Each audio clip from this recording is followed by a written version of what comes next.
Welcome to JK Games, the game podcast where we bring you the gaming news we care about. And maybe some that we don't. And whether you play on easy mode, Or you like a good challenge. this is a show where we'll try to level up your gaming knowledge. Pew, pew, pew, pew, pew. That's fireworks. That's my fireworks sound, if I you love can it. tell.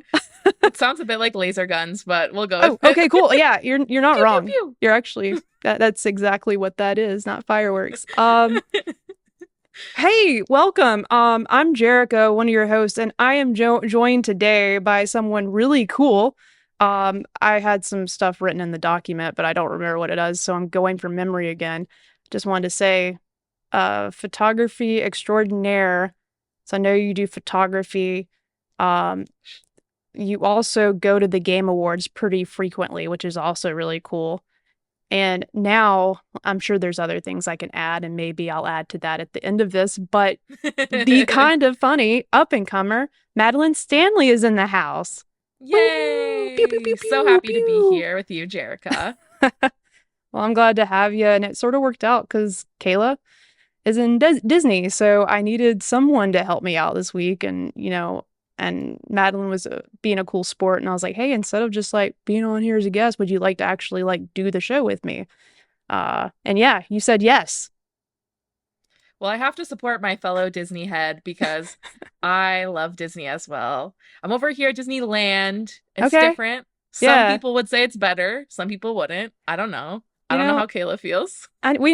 I'll get her opinion on it, but I know like I've only been to Disneyland once, and it was only because I was there going to BlizzCon for I was a long time ago. I got really into World of Warcraft.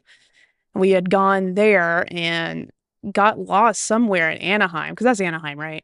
Making Yep. sure that was Disneyland. We No, got you into got it. You some got it. theme park on accident and we got lost. I was in at some point a really cool hotel, and then we saw Disney World and we didn't pay to get in. I don't know how we made it Ha inside. what? I really don't know. I think we went The into an Disney hotel. police are coming for you. Bring it on. I keep telling my friends, like, if I ever get arrested, I'm gonna add that to the list now. If it's definitely unpaid parking tickets, I've done something wrong on my taxes. I'm just following TurboTax, but I don't know if it's right. And now I'll add that to the list. Literally me though. That's same. Big same. It's not gonna be anything too bad like murder or No. drug selling. I don't know. Is that how they say it? Drug selling? I think we've definitely cleared you as not a drug dealer. Okay, good, good. Um, but yeah, so excited to have you here to talk about video games and stuff with me today. And I'm gonna go ahead and do the little loadout bit. Kayla also does this normally too, but we'll have plenty of time to talk to Madeline about her adventures with Kind of Funny a couple weeks ago. I keep saying last week, but it feels like last week, but it was like probably 2 or 3 weeks ago now, right? Yeah, I think yeah. Oh, is it 2 or 3? I don't know. It was the very first week of October, so Okay, wow. maybe It's 3. Oof. It feels times like just yesterday. it does. But yeah, I definitely have some questions for you in the chat. If you have any questions for Madeline, we'll try to get to those. I don't promise it because once again, Kayla's not here and she's really good at that stuff. But I got it up here. I'm gonna try my best to stay on top of it. But yeah. Hey, welcome to the show. Normally what we do here is talk about video games, movies. Kayla reads a lot, so she'll talk about books. So we got any book nerds here, we'll occasionally get into that. But mainly games and the gaming news, what we've been playing. If there's new games that have come out, we'll talk about our first impressions, share some gameplay of what we've enjoyed, that sort of thing. Nothing too crazy. That's my middle name, Jerica. Nothing too crazy, Hannah. But yeah, I'm glad to have you, and I hope this is fun for you, Madeline. I hope this is a good I'm journey. excited. I'm excited. We're bringing the enthusiasm, okay? It's I'm gonna be great, trying. Jerica. Normally, like I said, Kayla's the hype person for this one. Our socials. So hey, you can find us everywhere, pretty much anywhere you can click on I guess a search bar and search JK Games podcast, where you get your podcast, where you search for podcasts. Maybe look for a Twitter account, X, whatever it's called. You search for us, you'll find us. We're pretty we're that popular, I think. And then what else do we normally go over here? We have an email address. I didn't type that up if you can Ooh. tell, Madeline. We have an email address that if you have questions, comments, concerns, you can send that. I think it's jkgames at gmail.com. Nice. jkgamespodcast at gmail.com. Don't do the first one. I think I left off podcast. I do not know whose email that is. Yeah. So that's pretty much the loadout. In the links of this episode, I will include, this is new. This is something new we're doing. Last week, it may have been 2 weeks ago. Once again, I've lost track of time and space. But last week, I think that was last week, Kayla joined our friends at Spotlight Games to talk about mental health in video games. Really good episode. Please check it out. That is on YouTube on Spotlight Games podcast. You can search for that there. But I'm going to put a link in the episode. And then, let's see, me and Kayla also streamed Don't Scream last week. That was a fun time. Have you ever played that, Madeline? I haven't. I need to go watch your full stream because I feel like I caught a section of it and then I was Yeah, like, this looks fun.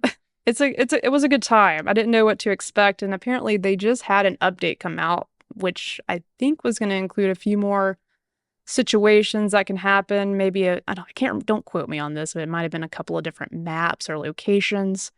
But more is getting added to the game. One of the devs stopped Oh, by that's and like started awesome. giving us tidbits on this stuff. And I'm like, man, I I hope you love can tell us all that. these things, but I think they can because they're one of the ones that makes the game. I think it's a small team, but that was fun. So yeah, check that out. The VOD is not on YouTube yet. It is on my to-do list for tomorrow. So hopefully if you didn't catch it on Twitch, if it's gone, I think it's still there. You'll be able to catch it on YouTube. I'll add it in. Great. I said, hey, that's all everything like 2 minutes ago. Sorry, that is now everything. But yeah, we break our shows, Madeline, if you didn't know, into three categories. We have easy mode, normal mode, and then expert mode. So easy mode is pretty much us talking about what we've been playing or watching, just casual conversation. And normal mode will go through the news of the week. So we have a lot of stuff actually to talk about today. It was a I little know we have light. a lot of topics. I grabbed a few things. I had to remove a couple of stories, which one I'm really bummed about removing. It was one about the Oregon Trail movie, and I thought that was really funny that there's going to be an Oregon Trail movie at some point. I think I'm going to add that into next week. We had to move some stuff around because we had a lot of news. Unfortunately, we talk about like news we care about and some news that we actually don't like. We got to talk about. So this is some news we don't like that we'll talk about later. But that'll be for normal mode. And then for expert mode is all about Madeline Stanley. And I got some Yay. questions for you. We can talk about your time at Kind of Funny. Then I just have some other questions just to get to know you and say that I've officially interviewed you. So I told you, I'm going to bring something in my room whenever I know we're going to be in the vicinity of each other, and you're going to sign it. And I'm going to put it on my shelf. I Ooh, want you to I would sign be something for honored. me. Yeah, good. But that's going to happen one day. Awesome. Are you ready to get into the easy mode as we call it? Let's do it. All right, Easy cool. mode's a great place to start. Since I've been yapping, are you cool with saying or answering what have you been playing? Yeah. Oh my gosh, I've been playing so many things. I've been dabbling, which I'm not usually a dabbler, Jerica. I am kind of like a pick a game, play it, and complete it or get near completion and then like move on to the next thing. Yeah. But lately I've been dabbling a lot. So I started Metaphor Refantasio. That's been nice. I've been enjoying that. That I kind of started because I was playing Silent Hill 2 and I was getting too stressed out, so I needed a break from that. That's understandable. Yes. And so both of those have been really good.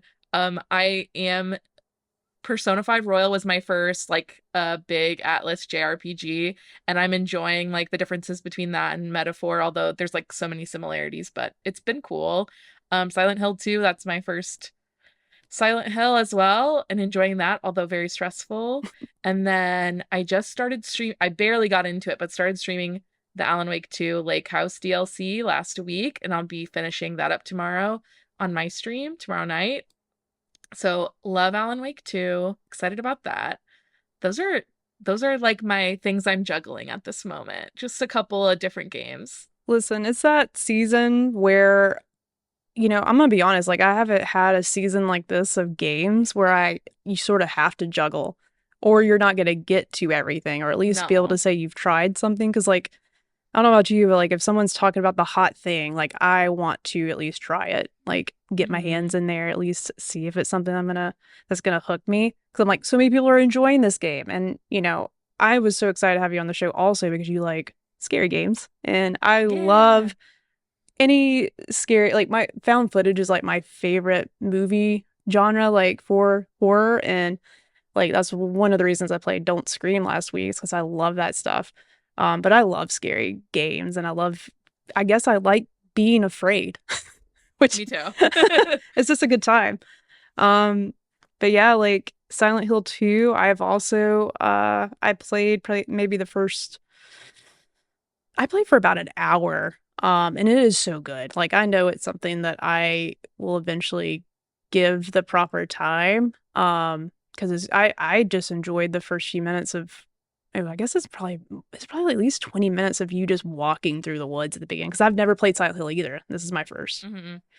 And I really enjoyed that just creepy, but I tweeted about it because it was sort of relaxing to me. I'm like, this is so beautiful, this creepy woods that I'm just walking through.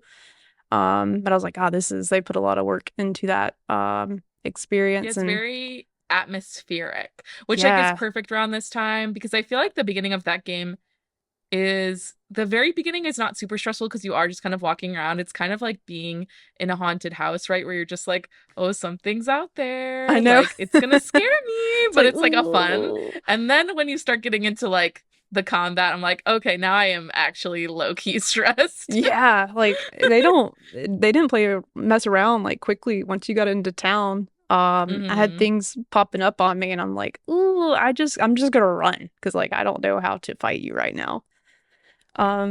But yeah, I've often also played Silent Hill, but I've is now entered my backlog of doom, as we call it here on GK Games. Me and Kayla occasionally will do usually like every 6 months we try to do that episode to like talk about all the things we've touched and put down. Oh, So it's on all my the back sad loop. It games. is, it is, it is, it is very sad. It will make you it's probably not the best thing for us to do because like some of those games are just gonna stay there. But that one's on there. I also picked up Metaphor, and it sounds like, why are Jerica, why are you buying all these games and like not playing them? Luckily, I'm in a relationship where this my spouse like is also a big fan of games, so luckily we do the sharing thing on PlayStation where we can share purchases. So I was Yeah, like, that helps a she lot. bought it, so yeah, it does. So she bought it, and I downloaded it and started playing, and I also um played. I think you said, did you say Persona 5? Yeah. Yeah, that was my first and only Persona game I've ever played. So I definitely can see where Metaphor's going towards a more what do you call that? I always say medieval, but Yeah. fantasy, Game of Thrones. It's not really, but you know that. I think you covered it. Yeah, medieval fantasy. Yeah. There you go. And I'm like, cool. I don't think I've seen like Atlas do any kind of game in that kind of environment, that world. So it's something that's super intriguing. My girlfriend's gotten really into it. She's really digging it. But that one's also going to be pushed aside because we just have Dragon Age coming, and that's about to just eat up all my time. I know that's what's crazy because I'm already juggling all those games, and then Life is Strange came out today, I know. and Dragon Age comes out tomorrow, right? Or is it on Halloween? It's probably It tomorrow at comes, midnight or something like that. yeah. It's But I'm very like, quick. what? There's too many games. Like, There's how is any one person supposed to play all of these? don't know. I don't know how. And I was like, surely, like, I'm gonna love being at home and like talking about and reviewing all these games. Like, obviously, I'm not getting codes early or anything, but I'm like, I'm gonna practice doing reviews on games I want to play. I want to play, and I'm like, dang, I can't even get through one game. I know, I yeah, can't. exactly. I'm gonna have to pick a lane. So that's why I've sort of, at the end of the week, like Dragon Age is my jam, and I'm gonna stream that and play it. Um, but yeah, well, cool. I'm glad you've been also playing games and sounds like you're in the boat like me.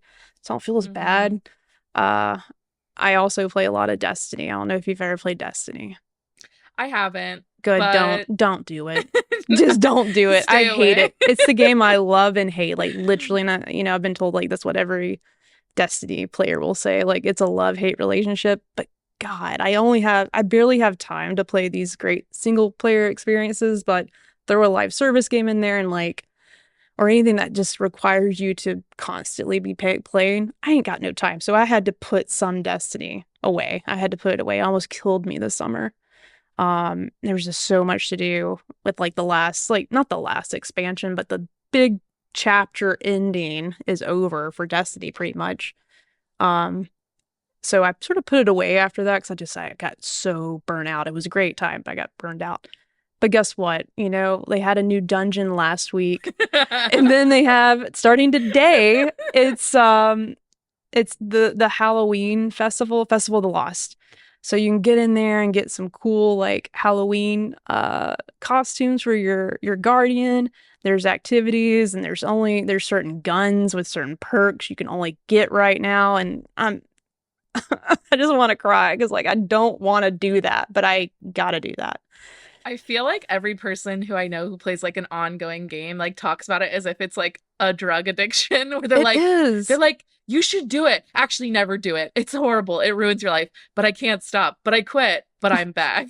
The FOMO is also just so bad because me and like a close group of friends, we play a lot together. And if I hear them upstairs having fun, because like me and Audrey, she has her gaming set up upstairs. I have mine down here now. And I'll just hear her up there just, having a good time. Like, ooh, I just got this. That's not how she sounds, but like, and I'm like, well, I could be playing Destiny instead of, playing whatever I'm trying to do work with and like write a review and like do something with. And it's just tough because I part of it has to go away with Destiny.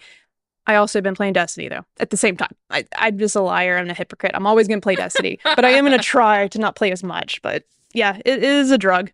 I'm addicted to Destiny. I do It have. brings you joy, and it's probably one of the least harmful drugs you could do. I You're think playing right. Destiny is like one of the best addictions you could have, honestly.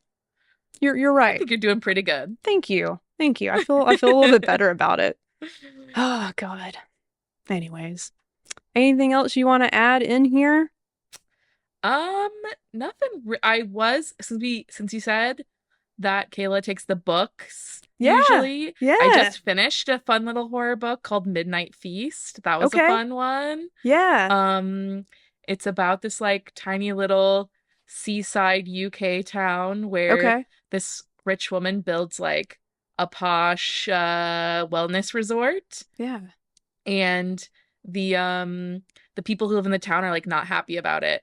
And there's this like cult called the Birds that they're maybe going to call upon to like enact some justice, and it takes place from like all these different people's point of view Oh, cool. and like a diary. So it's got all this stuff in it like weaves together in this mystery, and I really enjoyed it. So I would definitely recommend it if that sounds like up your alley, I would Yeah. recommend it for sure. Well, here's the thing. I don't read as much as I should. But you know what? Here's a commitment because now you're also recommending books to me. And it does sound like something I'd really be into because I like read like watching documentaries on cults and that sort of thing. Mhm. Like it's very fascinating. I should make a commitment. I'm not gonna do it yet because I take commitment seriously. But like Kayla's, recommends books to me too, and I just feel like a loser because I never read them. But I will. You have to send me the name of the book so I have it and I can Yeah, I will. also ask Kayla if she's not in. She also said she was going to try to tune in. Sorry, she's not chiming in and be like, I've read that. Um, but I'll have to tell her. And if I can read one book this year, I think that's a win. Is it doable? Yeah, Is it I a think that's long a win. book? It's not super long. I would also recommend the audiobook because I was switching between the two. That's something I do a lot where it's Yeah. like if I'm getting stuck in like the reading, I'll find the same place on the audiobook, listen for a while while I'm in the car, and then I'll go back to reading. Like I find that works super well for Okay. me, and I recommend it to other people who maybe feel like they can't get into a book, like switch between. Yeah. But the audiobook for that's really good too. So yeah, I'll send it to you. I started reading Salem's Lot too because we've been on a Stephen King kick. I did The Shining in review, then we did Doctor Sleep, and Awesome. Yeah. so I'm like, I need to read Salem's Lot because I haven't read that one before, Okay. and so I've been enjoying that too. So, Well, I will, we'll get into this later on too, but like I am looking for that's something I could do while I'm tinkering on the computer or doing whatever. Like I haven't actually considered like listening to a book instead of music while I'm at my desk. But mhm. that's totally doable. Why haven't I done that? I don't know. No, probably because I'm thinking about Destiny. Because it's Probably because there's too many things. Like we can't watch all the shows and the movies and play all the games oh and listen to all the God, music and read all the books. what a But I time to think be Kayla's alive. here. Oh Kayla, my are we talking God. She's books? here. She's like, ooh, books. What's the book? Mention it again so she'll know. Oh, I was reading The Midnight Feast, Kayla. Have you read it? Yeah, she also said audiobooks are the way to go. Mm-hmm. Audiobooks are good for busy people for sure, because it's like a multitasking thing you can do. Yeah. 2.5 times speed is crazy though, Kayla. I can't She's do that. actually very efficient with her time. And it's something I would expect from her. I hate when I accidentally bump, like when I'm listening to a podcast, I accidentally like bump the speed up or slow down. It sounds like makes everyone sound like they're and then like Yes. really fast. That always makes me giggle. Okay. Well, we do have a lot of news bits to cover today. Um, but I could just spend the whole episode, I feel like just us goofing off and talking about things that we like to I try to we watch could. and read. So, I am gonna, here's the deal. Like, I can read all of these if there's one that's more interesting. You don't even have to read everything I have here, but I'm gonna do the first one so you sort of see what I do here. It's nothing Perfect. extraordinary. I'm not reinventing the wheel here, but I did find an article that I really liked.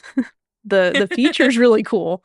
I'm not afraid of spiders, but I thought this was very neat that someone thought about this. But for normal mode today, I am starting out with some news about Monster Hunter Wilds, which, funny enough, I downloaded that today and played like 5 minutes. I got through the cutscenes. I'm like, this is badass, but who knows if I'm getting back to it, but I really want to try it. But the article's titled Monster Hunter Wilds Arachnophobia Mode Turns eight-legged creatures into amusing blobs. And this is from Eurogamer. Ed Nightingale wrote this.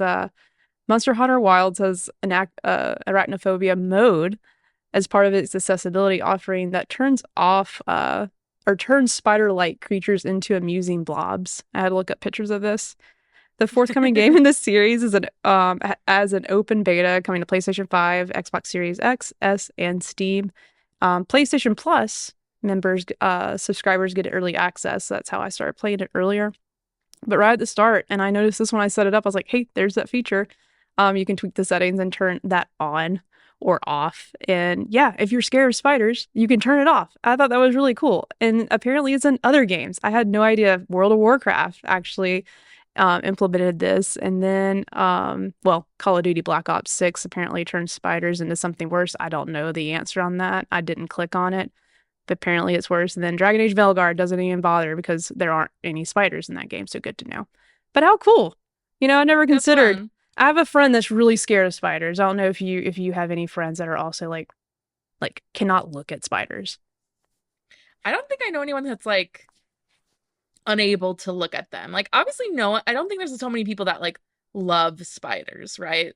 Like except for my father-in-law who is an entomologist, so he like loves all bugs. Okay, yeah. Um but everyone else I feel like is neutral to negative about spiders, but I don't know anyone who has used this mode.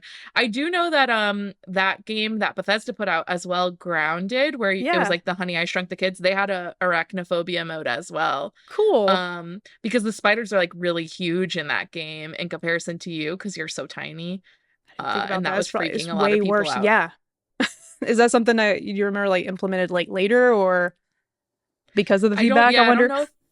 I think, well, because I think it came out in beta, so Uh, I feel like it happened during the beta, if I remember correctly. that's cool. Well, I'm also like I don't like spiders. I can look at them though. Yeah. But I seriously have a friend that just cannot see them. like cannot look at them and just like literally would cause them not to be able to play a game. So I've never knew that was a thing till I met somebody, but I love that this feature is there because I'm like, we've had options before to like turn off blood and like all that stuff and Hmm. like sort of help with some of that, which I think is great because I have a really high threshold for things. I think it's because I started watching like scary movies at a very young age, and so I've seen a lot of things.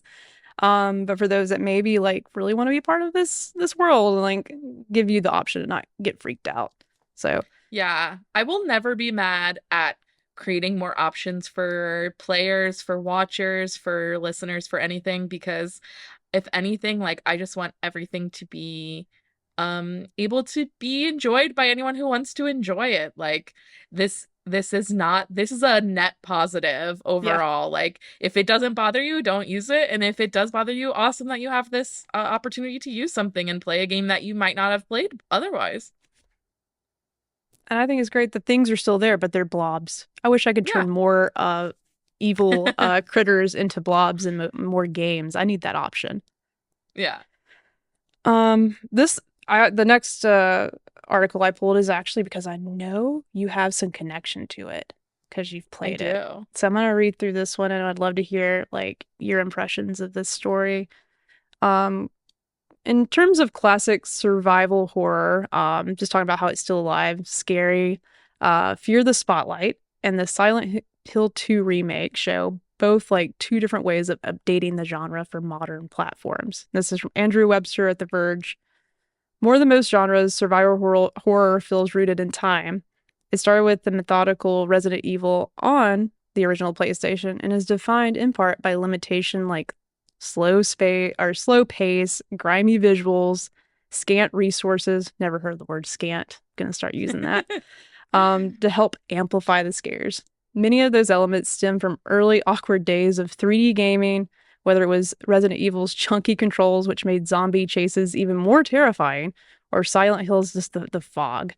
Um, a few decades later, developers are still finding ways to bring those important elements of those games, namely the mood and the scares, to modern horror without feeling dated. The most obvious way to keep doing this style and tone of classic survivor horror while updating the gameplay to be more approachable. The most recent example of this is Fear the Spotlight, the first release from the horror movie studio Blumhouse, Blumhouse's new gaming label. Much like Crow Country and Signalis, I do not know how you say that. It's a game I that think you looks had it like, right the first time. okay, Signalis?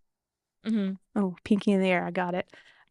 It's a game that looks like it's ripped right out of 1998. The visuals are very blocky, the textures are low res. It gives the experience of like a grimy feel, which also is just like the right note for horror.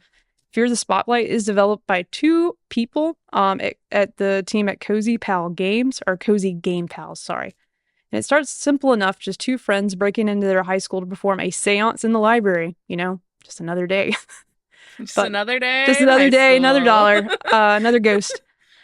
Course things go bad, and they get pulled into the nightmare realm that connects both of them to their own past and dark mystery that school's been hiding for decades. It's part of a coming of age story. Also, really enjoy that romance and part time or part true crime. But it's all rendered in that crunchy like PlayStation style era horror, which lends us to put us on edge a little bit. But yeah, I wanted to share this because like I remember seeing when Crow Country came out and I watched a few people play that and I'm like, I love how this looks like a PlayStation 1 game. It looks so cool. I love that there's still games being made that have that look and feel but can be modernized and still enjoyed. Hmm. And I saw that you actually started playing Fear the Spotlight. Yeah, I really enjoyed it. I definitely love this era of like the indie horror going back to the 90s vibe. I there's like a couple of reasons I really like it. One, I feel like there is this idea that like the we've kind of hit like maximum on graphics, right? Like we're not getting any better, and I don't think sometimes that's the most important part of the game. Like what you achieve with graphics, you lose in vibe sometimes. I think we kind of saw that when they did the initial Silent Hill remaster and they got rid of all the fog, and people were like, "No, the fog was Yeah. like what made this what Why it would you do is." that? Yeah. And they're like, well, we don't need it anymore. Like we can render all this stuff. And it's like that's not necessarily the most important part is like graphic fidelity. I think style is extremely important to games, and I think that style does resonate with a whole lot of people whose first horror game was a PS1 classic, whether that be Resident Evil or Silent Hill or something else. But I really loved what the Cozy Game Pals did with Fear the Spotlight because I feel like it is the perfect combination of like a more modern sensibility of a game combined with that retro aesthetic and style gameplay. Personally, too, as someone who loves horror but does get stressed or scared easily, I also feel like the sort of lower res like graphics are a little less scary. So like if you are someone who is very scared easily and is playing Silent Hill 2 and is like absolutely these things are too intense, like they look too realistic, it's too bloody. Like one of these games like Crow Country or like Fear the Spotlight is such a nice like gateway point into playing horror games because I feel like it's still spooky, but it feels like a little less threatening because it's not so realistic, you know? Yeah. And I'm not gonna lie, like, I just, I never thought I would be attracted to a game that looks old or looks like, Hmm. something that's on a PlayStation. Um, but I know this is not like a scary game, but something that I gave a game that I really gave a few chances with and decided, oh my God, I love this is Sea of Stars, which I know is a completely different type of game. But the same thing where indie studios are able to not reinvent the wheel, but use some of the style from these older titles and like modernize them enough. So like whether it is gameplay, story, how you can interact with different things in the environment, like everything that's been updated, but can still look and have that feel is something I just really cherish and like really glad that there's indie studios out there that really care about that kind of experience. Sea of Stars was like literally my game from last year. That's my game of the year, like from last I year. need to play that. I haven't gotten a chance to yet. Yeah, it is phenomenal. And that's sort of like it just made me think about that because that at first glance, like I'm like I'm not gonna play that. I can respect it, and I'm glad it exists. It's all pixelated, looks cute. Um, and I'm not really like I always say this, I'm not a big turn-based gal, but then like every turn-based game I play, I start really loving. So I need to quit. I need to quit Yeah. saying that. But for some reason, it turns me off at first. It doesn't sell me on the experience. But Sea of Stars is one of those games that like they reinvent how you think of a turn-based game. And Kayla actually was one of the ones that started playing and like got me to really dive into it. Her and another one of my friends, Chad. Um, and I think that's just really, I'm just glad they exist. I'm glad those games exist, and I'm glad those studios are like really pushing the envelope for not only preserving that kind of style, but like also evolving it. I think it's really cool. But Crow Country and then Fear the Spotlight is on my list. I'm not going to start them because they do not deserve my backlog of doom.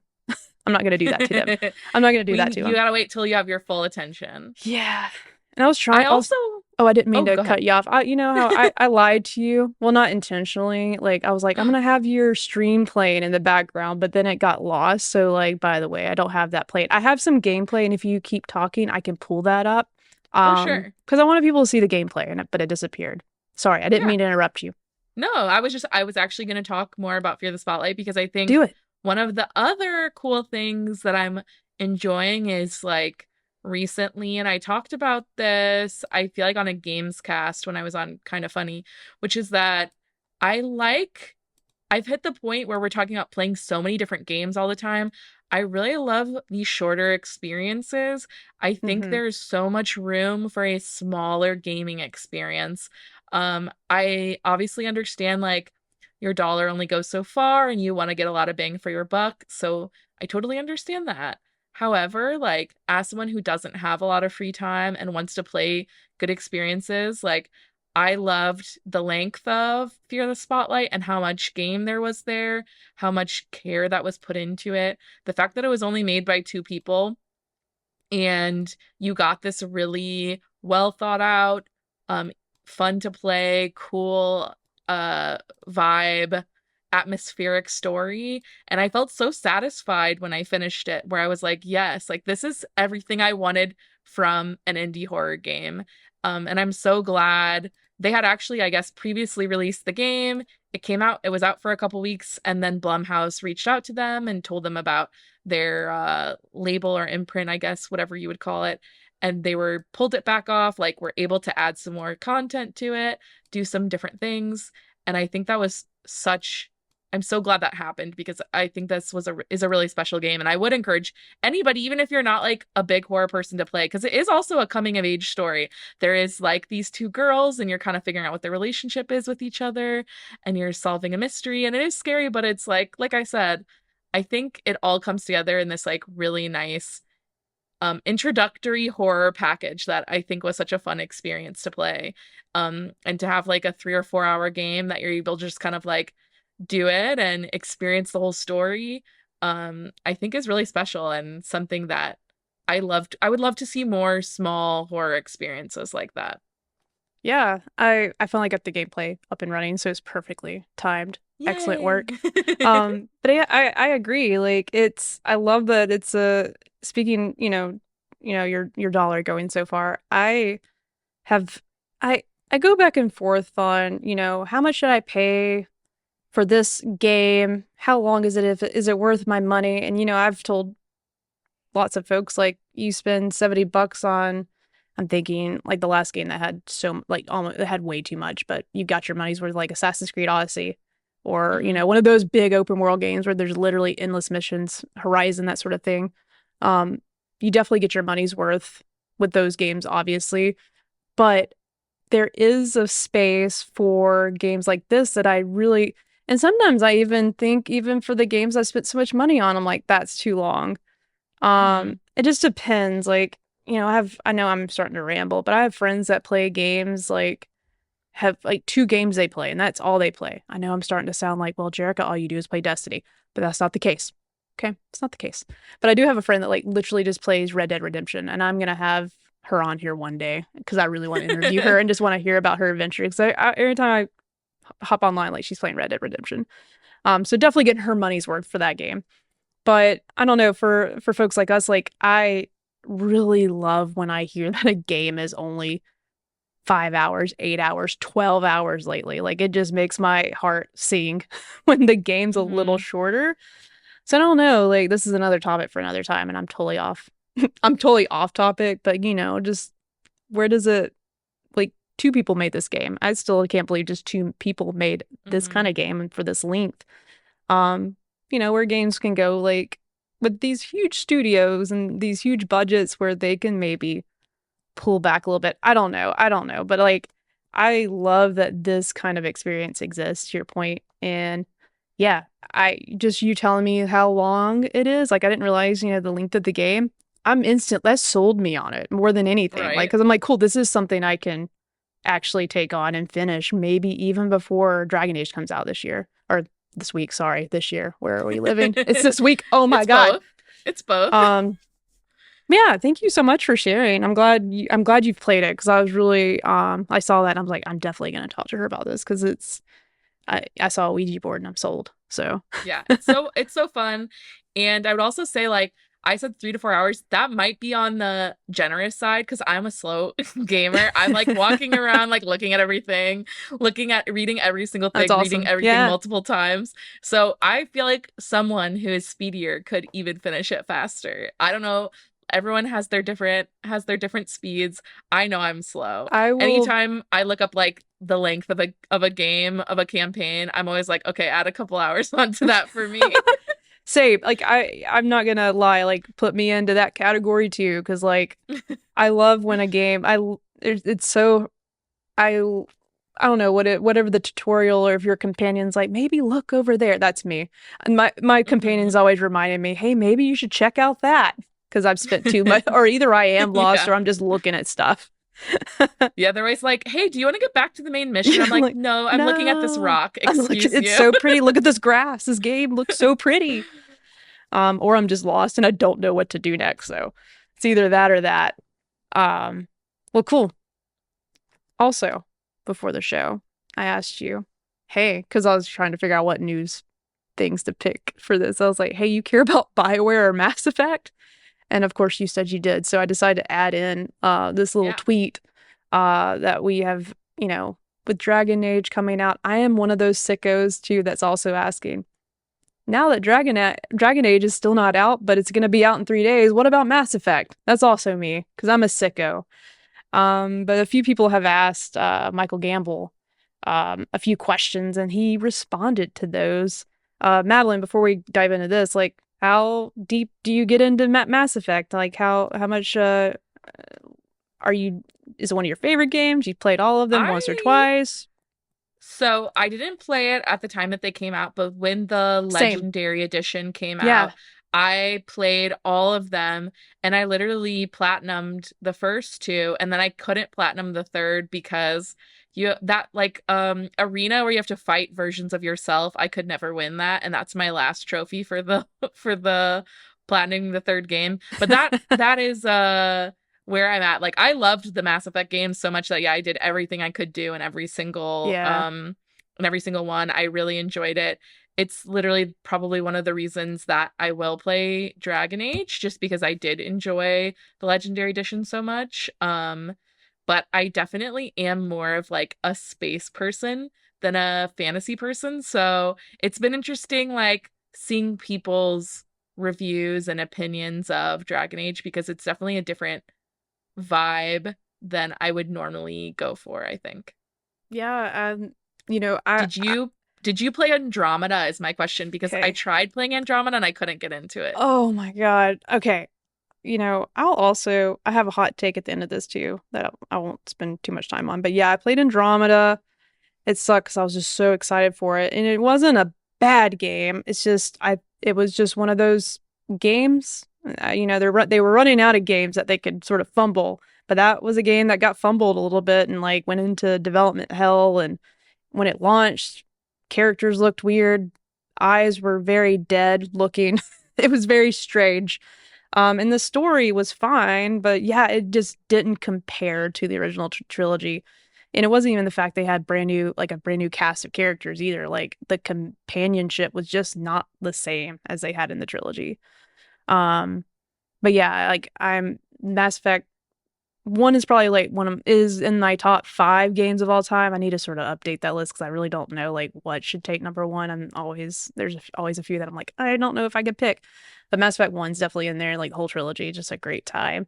And I don't know, like I've also never been a huge fantasy s. Like I am also a big space gal. Like I'd rather go to space than hang out in a castle. And I played a few Dragon Age games. I think Origins I played a long time ago, and then I tried to get through Inquisition. And I like the characters and I like the story. I like the gameplay even. But there were just, and sort of to Andromeda's detriment, like little bit like they just tried to do more with it and where they should have stayed more linear, which is Hmm. what they're doing with Veilguard, so I hear. Not as many open areas and quests, and like I just remember in Inquisition, like I just couldn't. It was so hard just to leave the first area. You'll look it up, the hinterlands. People talk about that area a lot, and you just die there because there's literally endless things to do, and I don't know how to really progress the story. Um, but yeah, like those were just a couple, and that's still one I think for the year. Like I think it came out in 2014. It won Game of the Year, which is still like Hmm. Inquisition was a great game. There was just they tried to do too much, and that's what I've been wanting Bioware just to stop doing too much. Y'all quit trying to get them to do extra stuff that seems to be the cash grabs. Like just make a good story with characters that I care about and good gameplay. Like that's all I need. So I'm really excited to see like where Veilguard goes. But with the Hmm. last, disappointment with Mass Effect with Andromeda, like I won't forget it happened because I'm glad it happened because I think that sort of has shifted that and Anthem has sort of shifted BioWare's priorities and maybe Yeah, EA's like I don't totally. know how all that works. I'm glad they happened so we could get maybe these games again. But I'm like I said, I'm a sicko. Dragon Age is not even out yet, but I want to know more about the next Mass Effect game. So Michael Gamble was actually on Twitter and stated like, "Hey, lots of people are asking me about Mass Effect now that Veilguard reviews are out and the release date's so close." Both are from the studio, BioWare, but Mass Effect is Mass Effect. How you bring a sci-fi RPG to life is different than any other games or IPs and has to have different types of love. Specifically, someone asked, please don't, I'm not going to, this is just a response. Please don't Pixar Mass Effect like you guys did with Dragon Age. And Mike Gamble responded, I'm not sure if I agree with the Pixar thing, but Mass Effect is photorealistic and will always be long as I'm running it. And regarding tone questions, Mass Effect will remain having the mature tone of the original trilogy. And at that point, he was like, "That's all I'm going to say for now. Quit asking me stuff. I don't want to talk about this anymore. Please don't In talk fact, about I it." probably shouldn't have brought it up. And also like, yeah, I don't know about you. Like, when I first saw the trailer for Veilguard, I was like, "Oh, this is a different look for them," because it's always been both games have been photorealistic and grounded in reality a lot. I like the stylized look of Dragon Age. I think it's going to help it a lot and it makes a lot of sense.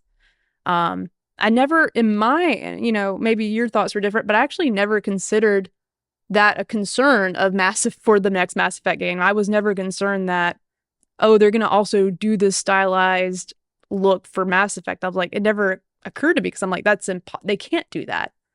I don't know. Yeah. Tonally, that just wouldn't make sense. Yeah. But I guess like it is interesting because I'm not super well versed on the Dragon Age series. So I imagine there might be some like hardcore Dragon Age fans who are like, yeah, that wasn't the tone of Dragon Age either, and then it changed a lot.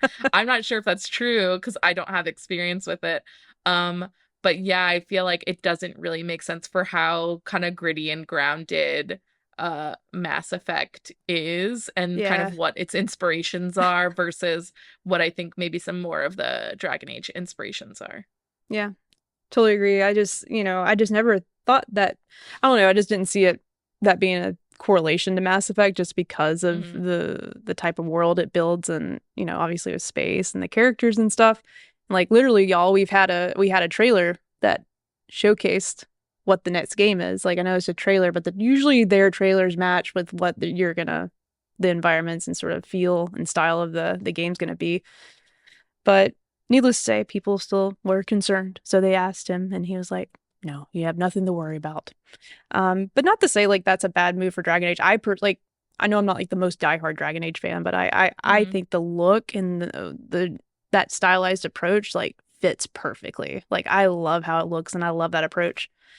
And here again, I'm about to ramble again. Have you watched Arcane? I don't even care about League of Legends, but have you watched Arcane? Yes, Oh God, do you like it? I loved it. Oh, I good. loved Okay, it. cool. And if you were gonna say, it was fine, I was gonna be like, all right, this call's over. Arcane made me go, should I play League of Legends? And I say this to my husband. He goes, you should absolutely not play No, League of Legends. no, It's don't. nothing like this. And I was like, okay, just checking. But yeah, like the reason I bring that up because like the style of Arcane sort of reminds me like not the same style, but more of Hmm. a artistic vision on realism. Like it's real, but it's almost like I'm not an artist, so correct me, or if you have better words for this, Madeline, you definitely can chime in. But the stylized look, um, they have their own style to it, and that's sort of like I like when they can make reality their own.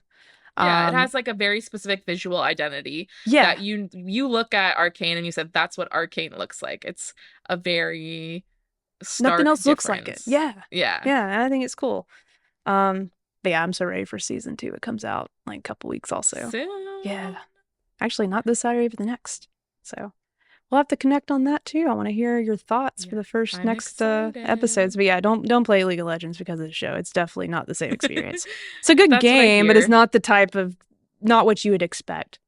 No. Oh, oh God, we are still going way over time. But I'm not gonna read all of this, but like the news that we weren't so excited to talk about, unfortunately, before we get into questions for Madeline, Sony has decided to shut down the Concord developer, Firewatch Studios.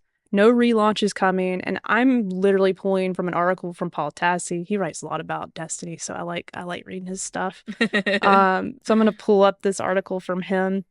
Uh, Sony will close down Firewalk Studios, a developer of the now offline Concord hero shooter that was potentially preparing to be a free-to-play relaunch.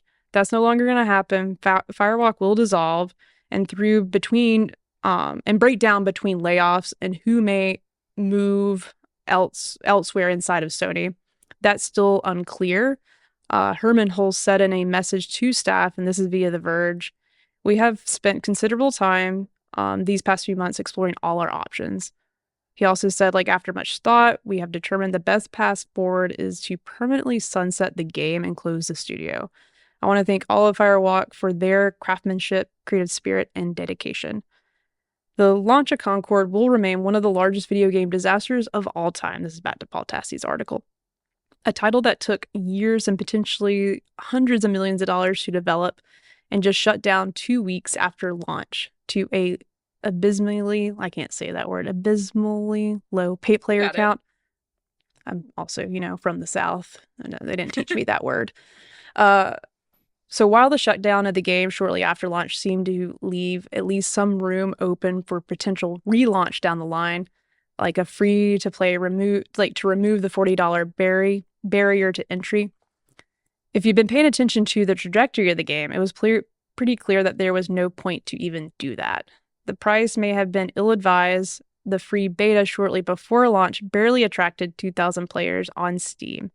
And at launch, it peaked under 700 when even the fellow mega disaster Suicide Squad Kill the Justice League had only 13,000. Sales estimates were only at 25,000 copies, and Sony had to refund all of those. This is just really unfortunate, and I thought surely, like, with how much has been invested in this work, and I don't know, did you play Concord at all? I did not Okay. play it, but I'm not a big, like I said, I'm not a big multiplayer game Yeah. person. So it was honestly from the beginning, I was like, it seems like they're putting out so many multiplayer games. Like one of these is not going to be successful. There's only Yeah. so much time for people to play. We're already talking about how spread thin we are with the games that we have and adding so many multiplayer games to the mix. Yeah. Yeah, I still remember, like, I can't remember exactly how long ago it was, but whenever Sony, like, announced, like, hey, we're gonna, like, make, like, I feel like it was, like, in the double digits, like, live Hmm. service, like, online multiplayer games, and I was, like, for a moment, I was like, oh my God, that sounds like, for me, someone that doesn't know how to run anything video games related in a business sense, I have no idea, but that sounded like a bad idea to me, and a lot of other people Hmm. agreed. Um, but just to know, like, this specific game, like, I can only, this is just my opinion, and obviously I'm not an expert, but it just really did not get the support it needed to reach people and tell, like, one of my close friends, big gamer. We've been talking about video games for over 10 years together. We're in a group chat. Like, I have like a couple of video game like chats. And this one of my friends was in that, and I guess like when the first announcement got what that came out that saying, "Hey, we're gonna remove the game. You can't play it anymore." When that got announced, he was like, "I didn't even know what Concord was," and like the game was already removed from the store, and like he didn't even know what the game was, and he's a pretty big gamer, so like Hmm. I don't know, like I'm pretty close to like PlayStation news, so I knew about it, but that's the only reason I knew about it. Um, but yeah, I just don't think it got the support it needed. And my girlfriend actually got really into it. She played the beta. I watched her play. I tried to play a little bit, but I just ultimately just didn't have time to get great. So I was like, I'm gonna put this down. I'm not good. But watching her play, like the game is beautiful. The game looked Hmm. like if they didn't have everything, games like that, you have to like, there's so many different player or character types and everything has to get leveled out. So one thing's not stronger than the other. Um, but gameplay was solid. It wasn't crashing. The art, the character design, the game design itself, like you can tell this thing did take a lot of money to make. Um, but yeah, like I just don't think it got what it needed to sustain itself, and I don't know if it was the right move to put that much into it. Like I'm like, whose idea and plan was that? Like this game's been worked on for Yeah. years. I don't I think that's know. the frustrating thing for me. being someone on the outside, being fully transparent, like I'm not saying I know how these video game companies work. I think Jerica said the same thing, but being someone on the outside, it's extremely frustrating to see a bunch of really talented people make something, but video games like this have become extremely unsustainable. Like, you have been working on it for so many years that it's impossible to adapt or change lanes or adapt to different changes in the video game market or different changes in audiences' taste, which is like when they started on this, there were a lot of people who were like um very present and overzealous in the multiplayer market, and that audience has waned since then. But when you have such a long development cycle, it makes it impossible to adapt and put different resources in different places. And it's really disappointing. Also, I think when I look at Sony leadership and all video game development leadership who never take responsibility for making these decisions, and it always falls onto the people who are making the games who don't have the autonomy to make these decisions. They're doing the best they can, making these great graphics like you're talking about, making things work, and the people who are driving the bus off a cliff Yeah. and then wondering why is everything in flames? And those people don't ever see any sort of culpability for those things. But all of the people who were doing their best and doing their work, lose their jobs, lose their livelihoods. And I think we've hit this point where it just something has to change. Yep. And not to bring too much of like a socio-political bent to it, No, but bring like, it. um, these heads of studios are making way too much money and doing way too little work for what's happening here. And that has to change for this to become a sustainable thing. Like, we're seeing it not just with Concord. Obviously, Concord's the worst example or the best example, depending on how you're phrasing that. But it's just not, it doesn't work this way. We're seeing it over and over again. Same thing with Justice Killed the Justice League. Like, it didn't fail as spectacularly, but they had the same issue where people within the company were saying, we don't want to do this. We want to work on something else. Like, we're not allowed to make changes.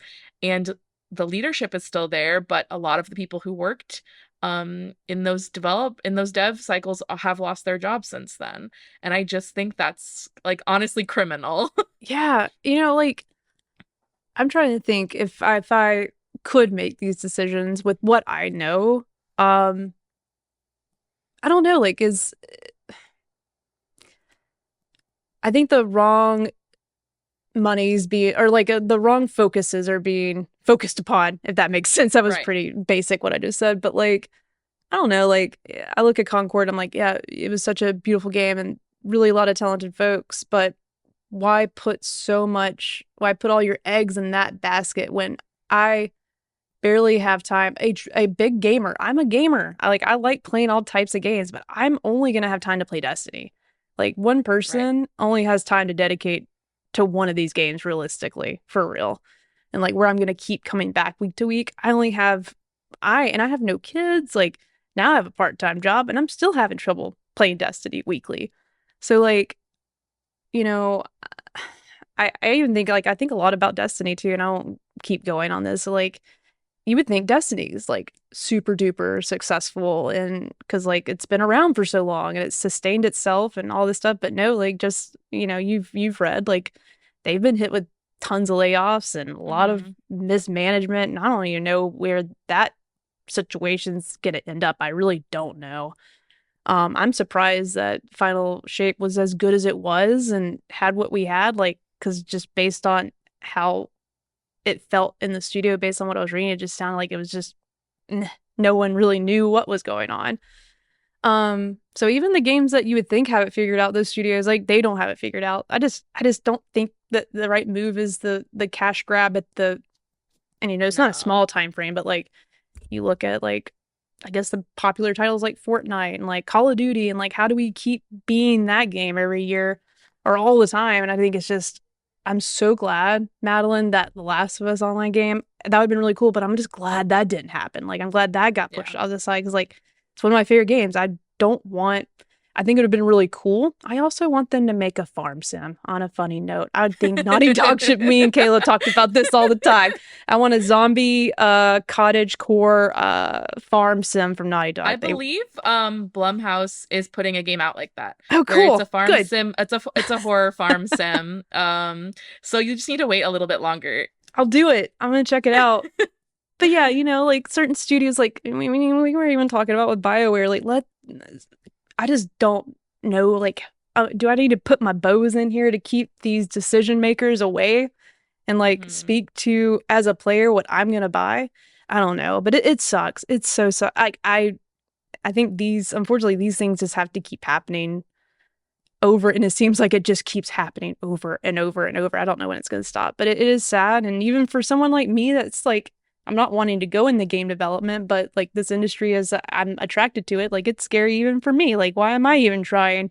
Nothing's figured out. Why would I even do this? Um, Yeah.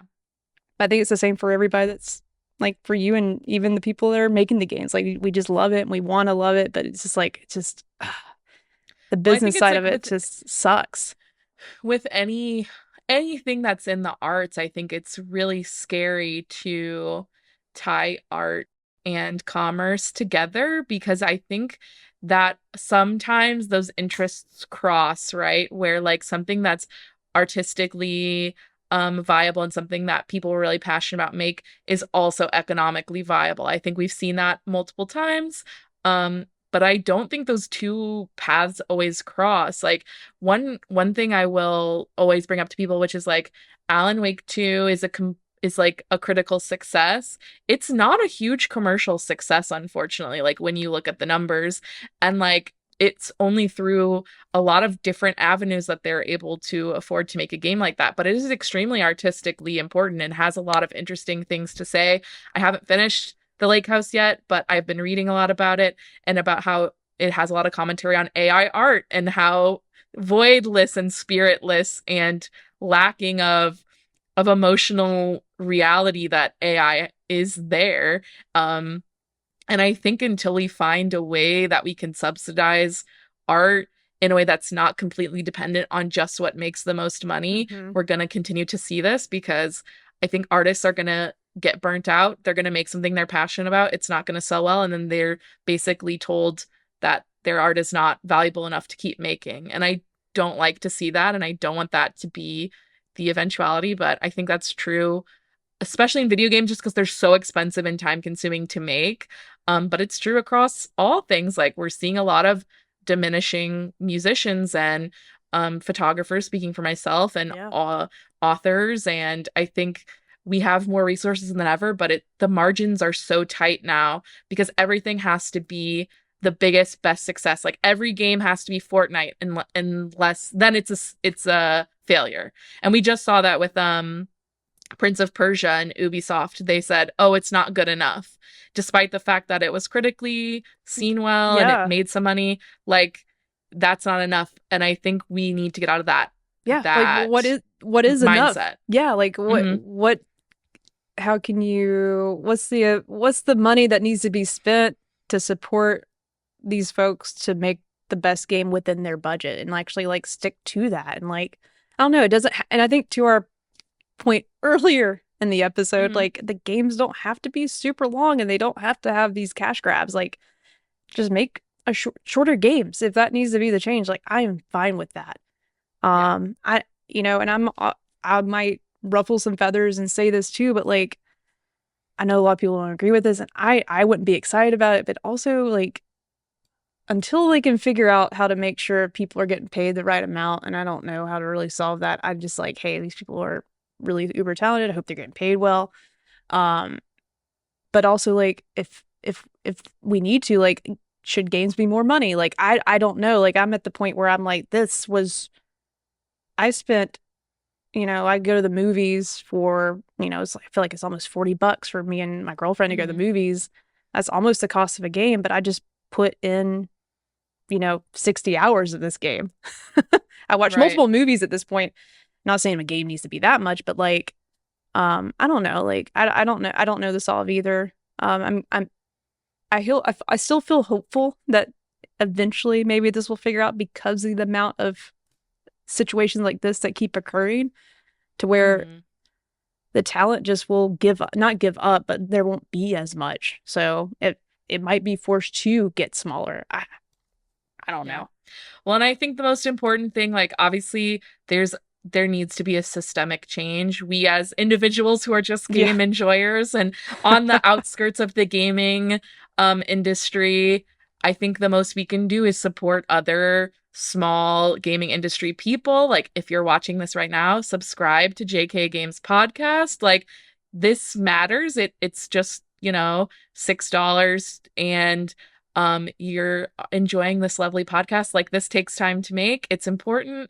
Um, the things that everyone does in this community are important. And like the best thing you can do is put your money where your mouth is and support small people. Like if you're okay giving a mega corporation like Amazon, which I guess Twitch kind of goes to Amazon too, but these big game companies, $70, I think, it's nice to give the smaller people a little contribution as well, because I think that's the best we can do is support each other if we're all just trying to make art in this Yeah. crazy capitalistic world. Yeah.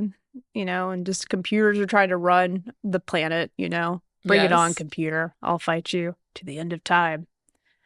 Um, well, thanks. Thanks for going on that. It's a tougher topic and not Yeah. one that's easy to have, especially, like I said, once again, I'm like no expert, but I like to hear other folks' opinions on it. And I really hope that maybe I'm not going to say it because this is definitely not over. Just like, man, I'm so tired of hearing about it. Hear the sucky stories. Um, well, on a lighter note, I wanted to talk to you about like, hey, obviously those things could happen. But on Hmm. the flip side, hey, have you ever thought about jumping into your passions and like following through being a content creator? It's not for the faint of heart. And, sometimes it can be a little bit scary and sometimes you can be like me and still like not know what the hell you're doing. But I was really happy or, excited and happy to have Madeline on the show this week to just talk about her experience with Kind of Funny a couple weeks ago now, maybe 3. We can't really remember time. What is time? What I is don't time? know. It's a flat circle. It is. But I was really excited to have you on to ask you some questions and just like how that went and get your perspective on things. And, for me personally, like, by the way, this is expert mode now. Sorry, very long normal mode this week. Uh, for me, like, this is my second week, and, I've been in a career for a long time now where I just never considered doing this like seriously. Like it was always just like a side gig that I enjoyed doing in my very minimal spare time if I wasn't playing Destiny. That's a joke. I had other things going on. Um, but yeah, I got really lucky at a point now that I can at least take, about a year to like try to do something like this and get some practice and meet folks like you and learn about game development and how can, a show like us, like here at JK Games can like shine a light on some of those topics we talked about and like learn from it. And, um, and that's nerve-wracking for me because like I've never done anything like this professionally. It's always been a hobby, but now I'm wanting to take it a little bit more seriously and try to get good. But it can be So daunting. exciting. Yeah, it is Yeah, and exciting. daunting. It is Exciting and exciting. daunting for It's sure. and it's the combination of those that don't feel too bad. So I've done the right things to get myself in the place to do it. It's but it is scary. And I'm still even in week 2. I don't really have all the answers and I don't have a game plan yet. I'm getting closer to one and I'm starting to learn a flow now to where I'm working on things, but also I get in like literally today I spent all day doing stuff, like not just for this show, but other things too. But I'm like, oh my God, I just spent all day doing this. I see how people start working way too much and getting Yeah. addicted to the grind because like there's no one now to tell me to stop. And I know for you, Hmm. you do photography. I want to hear more about that. And like it sounds like you are also your own boss. Is that correct? I have a lot of things going on. Okay, cool. I am definitely in I am a little bit of a workaholic. I am too, but I think it comes from a lot of different things. Like I have a lot of different passions and I also am very much like very practical as well. So yeah, I do my own photography, so I do portraits and weddings and a lot of like influencer stuff in LA.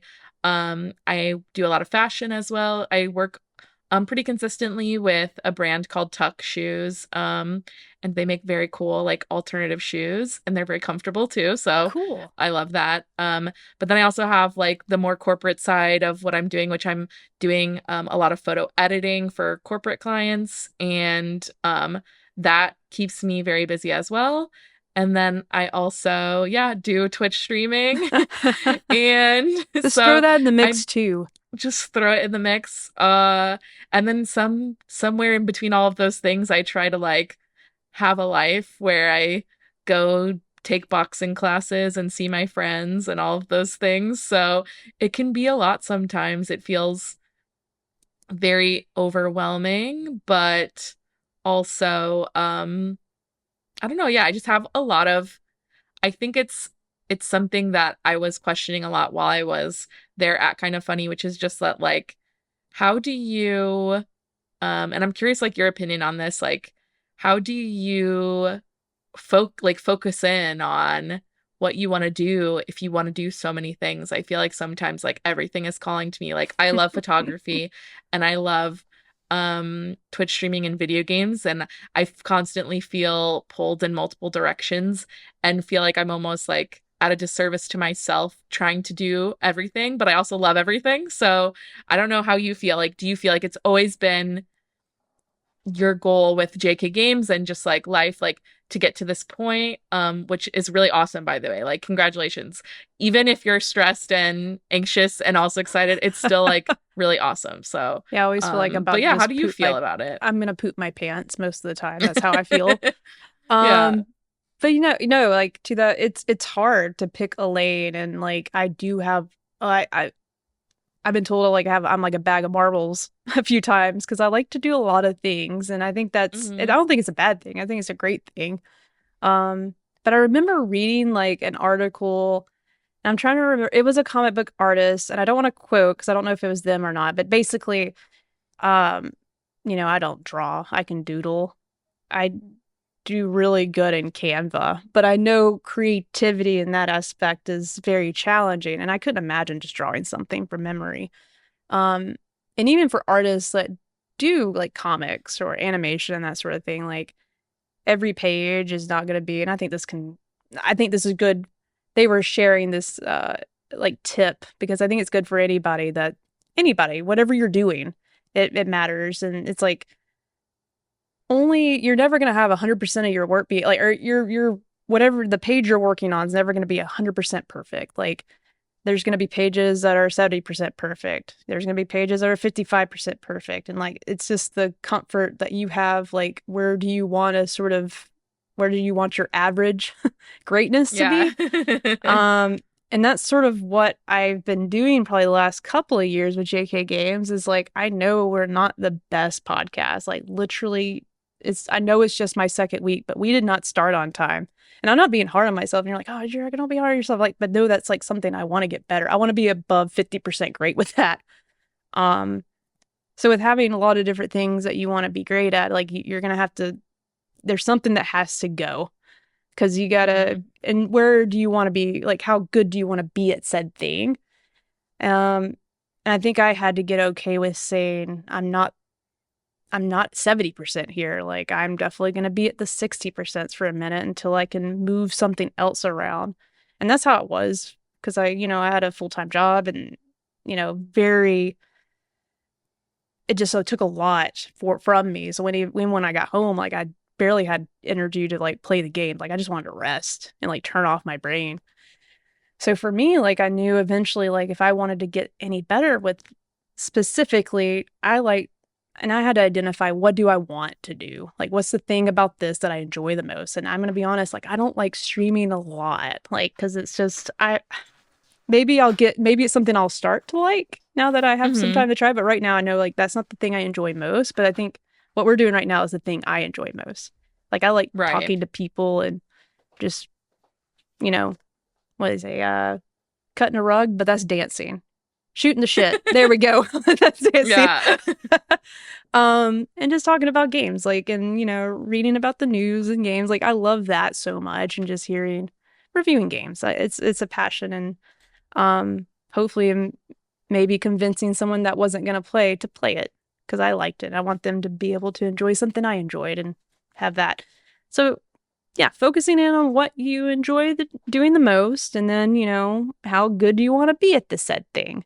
You're never going to be perfect at it, but if you're doing multiple things, you're going to have some give and take, and you have to be okay with not being perfect at it. And I know like no one's perfect, obviously, but some of us want to get to that 90%, and that's still a challenge. So, did that make sense? I rambled there. Yeah, totally. Okay. No, it was I interesting. started rambling. That's also something I'm working on, but um yeah, it was an excellent question. But I'm supposed to be interviewing you, so I'm gonna flip a question back to I you. I flipped it right around on You're a you. good conversationalist. So going back to we are both big kind of funny fans. I, Hmm. followed you because I just kept hearing your name. Like when I'm a big listener. I'm not. I'm starting to be a trog. Is that right? I'm Yeah, trying to join the be in the chat trogs. more, and I want to be Be a in the trog. chat. But I'm prior to being home more and being able to listen, I was definitely just listening in the car on my way to work all the time. But I just hear Madeline Stanley all the time, like with questions, commentary, and I was like, this chick sounds cool. Let me look her up on Twitter, and that's how I started following you. And then I met you at the Game Awards because there was like a meetup, and it was just really cool to say hello Yeah. to you in real life. Um, but yeah, we're kind of funny friends and best friends, and big fan. But obviously, I have some questions to ask you about your week that you got to spend with them. And my first question for you would be, hey, you got told, hey, you're gonna be joining them and be the up and comer. Like, what were your thoughts and expectations like leading up to you doing the thing for a week with them? Yeah, so I found out that I was the up and comer in August, and then I didn't actually go till October. So I had like a very long time to think about it, and I Dang. feel like I went through all of these like ups and downs, right? Like the first being like super excited, and then immediately being like there's a mistake, like why me sort of thing. Um, and then I really struggled with like the expectations too because I feel like with a lot of things, it's easy to become like disappointed if you set your expectations too high. And for me, like I I have this issue like with a lot of things where I'm like thinking past like what I'm doing and not being in the moment, right? And not like appreciating what I have and thinking about comparing it to like my ideal of what I thought it was going to be. So it was like very important to me to not have too many expectations, but be able to just like absorb and like be in the moment while I was there, if that makes sense. Hmm. Which I feel like ended up being like a little bit of it had its like advantages and disadvantages because I feel like I was like able to just like live in the moment. And then afterwards, I feel like there was like a bit of a disadvantage because people were asking me like, "Oh, like what were your expectations and what do you want to like do with this?" And I'm like, I feel like I didn't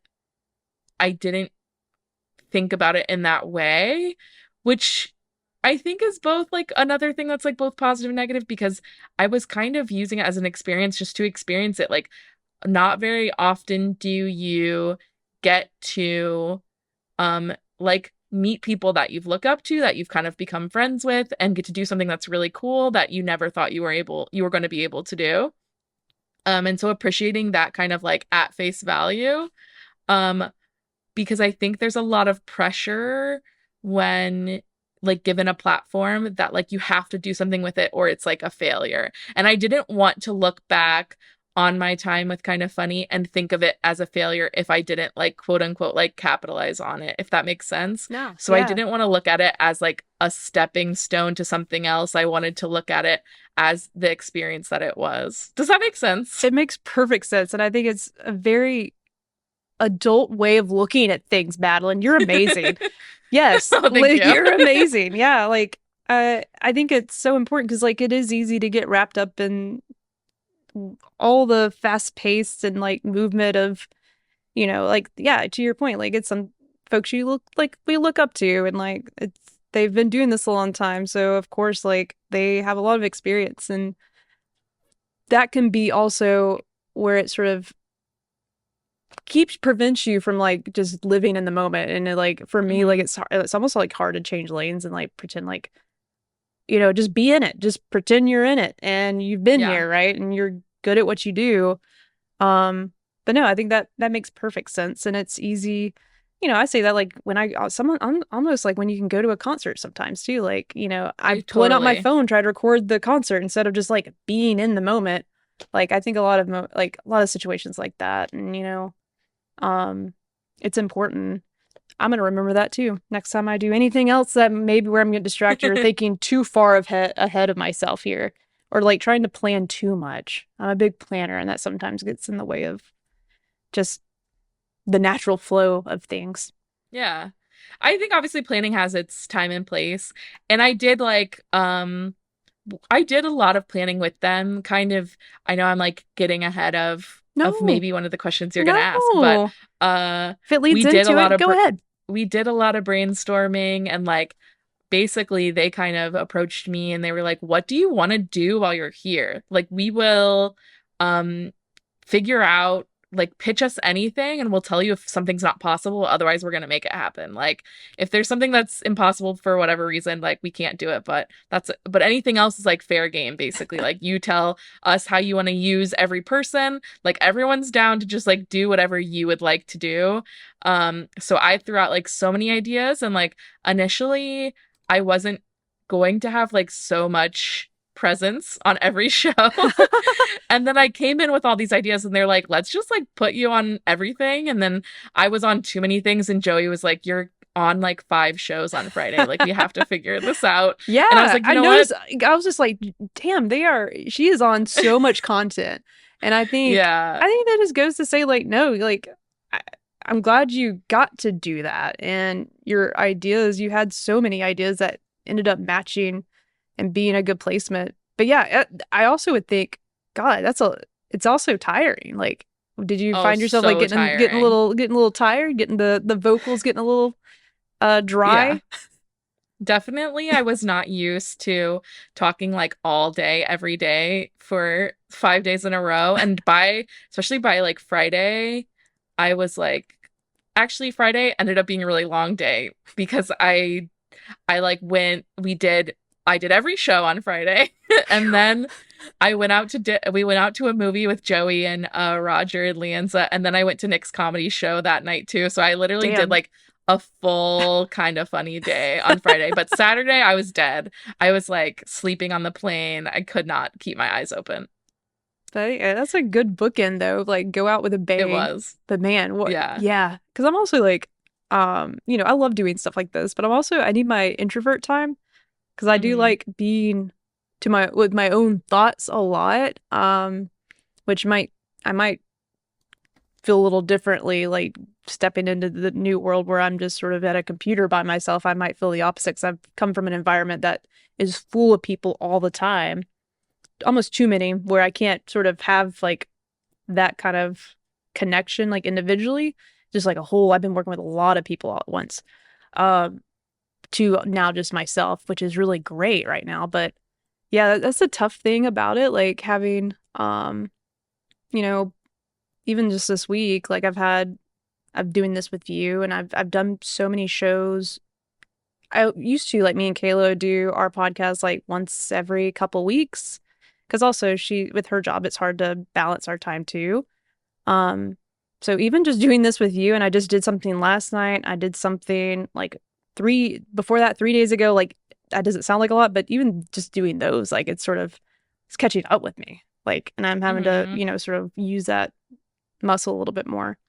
But sorry, I Yeah, I went on a definitely think, rambling oh again. no, it was not a ramble. It was relevant. I definitely think that's people who don't podcast or stream or any of those types of things. I think, or even like have a service job where you're having to interact with people a lot. Yeah, Definitely don't want to count those people out. But I think if you're not used to those types of things, you don't understand like how draining it can be, even if it's the funnest thing in the world. Like exactly. even when you're doing the most fun thing, you're playing games, you're with your friends, like it is very exhausting because um you're just using so much energy. You even if you're being yourself, you're like performing a little bit, right? Yeah, Like you're trying to think of the best ways to say things, like you're trying to be entertaining, you're thinking of jokes, you're like, how can I phrase this? You're thinking of ideas like how to be an interesting conversationalist, like we're doing right now, where it's like it does take a lot. you're And so that's something good that at it. actually did really I'm gonna pause what? and say you're so good at it though. And obviously, Oh, for the thank last second, you. I'm just gonna say like you are such a natural at it. And I feel like, we've talked a little bit, but not definitely not like this. And I literally feel like I've been talking to you for years. Oh, So thank yeah, you. I feel very the same way. thank you. Yeah. Right back at you. Didn't mean to But I interrupt do you think again. that was something that I was surprised by when I went there, which is like obviously there's the studio and the on-camera stuff. And then like when everyone and Kind of Funny is like not on camera, it's like very quiet in there. And I think everyone's like reserving their energies, right? Like save your energy, be quiet, and then go use all the energy out when you're on a Beyond. show or you're streaming, because I was kind of expecting like The Office to be as zany as like you see it, but I think everyone is trying to conserve their energy, which I can definitely appreciate after only being Like, there please for God, a yeah, week. like if we're in here, can we please just sit and like look at our phones for a few minutes and catch up? Because like on Yes. top of that, just like staying on top of all the updates in the gaming space too, and like Hmm. that's you're also just having to review and make sure you're staying caught up. So it's cool that like in between things, like yeah, it sort of settled down. Listen, even today, like trying to stay up on news and then like make our little promos that I put together and making sure this stream and this was good enough for you because I wanted you to have an easy time joining me, like took up a good chunk of my day. So I see like Yeah, in it between does. doing the show, like the prep to the show also is a lot of work. Um, that's cool though. Where were we?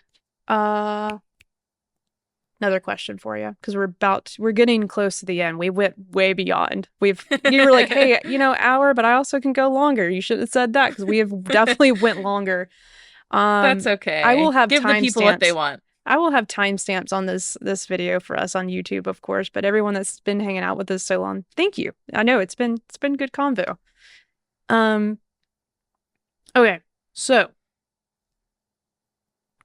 I think it's now time for question number 3 for you. Now that the dust is sort of settled, I feel like you're probably still getting hit up like folks like me. I was really glad I got to book you before someone Yeah. else beat me to it.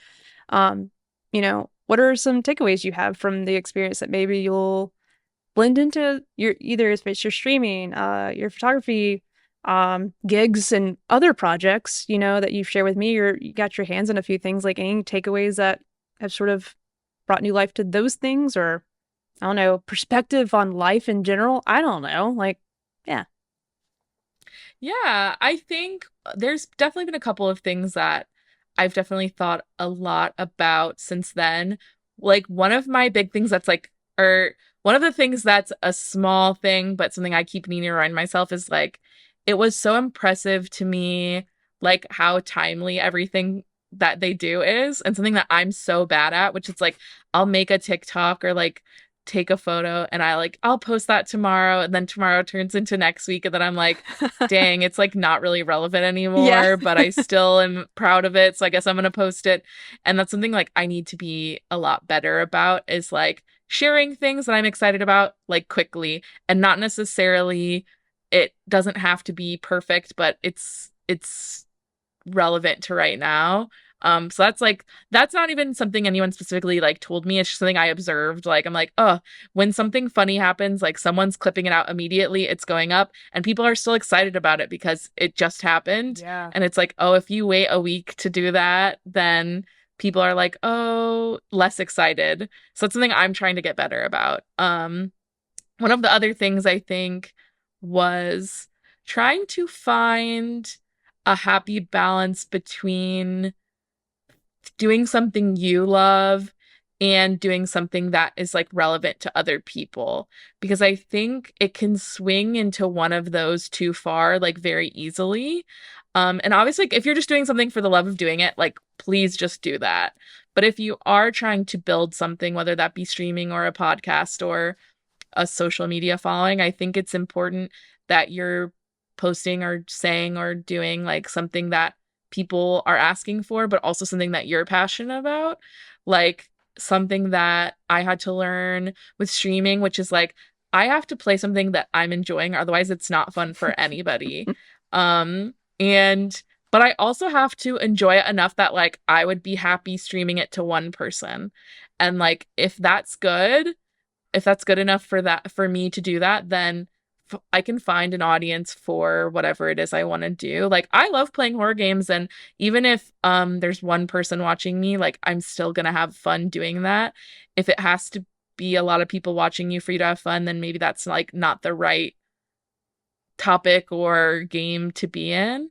And I think Kind of Funny is really specifically good at finding things that each person is interested in, that's also the audience is interested in, finding that really happy medium. And I think that's a difficult thing to learn, but something that I really observed and I want to implement my own. Like, do you feel that way with your podcast? Yeah, for sure. Cause like we're all over the place and like um we were literally talking about The Last of Us way too much. And I was like, we need to have a dedicated show for this so people like can know like we can separate that. I At this point I probably should have a Destiny podcast, but I hate it, so I wouldn't do that. Um but yeah, like just trying to I think you landed on like, if you're not enjoying it, no one else can enjoy it. I think that's so important.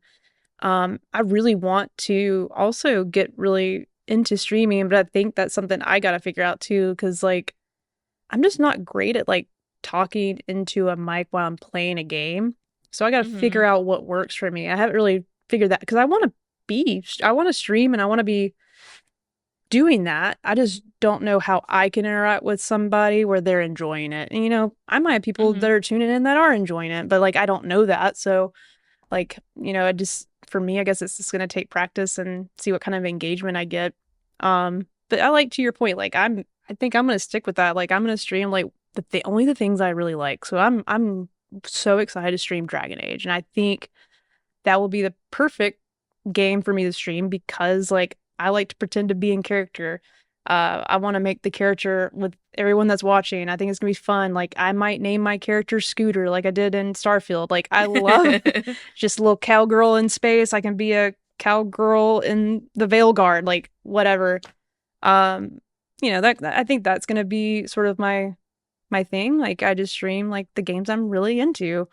Or I know that would be entertaining. I like being funny. I do like comedic relief is just it's just where I am. Like it can be, a disaster going on. I'm gonna try to find a joke to make someone feel like they can laugh. So, yeah, like I think that's so important though. Like if you're not enjoying it, what's the point? Hmm. Yeah, I think there's a lot of there is this like want, and I'm not saying I'm immune to this by any means, but like, to chase the meta, like what's popular, like should I play the game that just came out, like how many games do I need to buy, Yeah. not just to play but to stream because like that's what these people are doing. And I think I think a lot of people fall into that trap, and it took me a while to figure that out, but it's like, look, I'm just gonna stream all the Dark Pictures anthology games. Like they're not new. I know they have a small audience, but like that's what's fun for me. And like I think there are people out there who want to watch that and who have want to have fun with me watching it.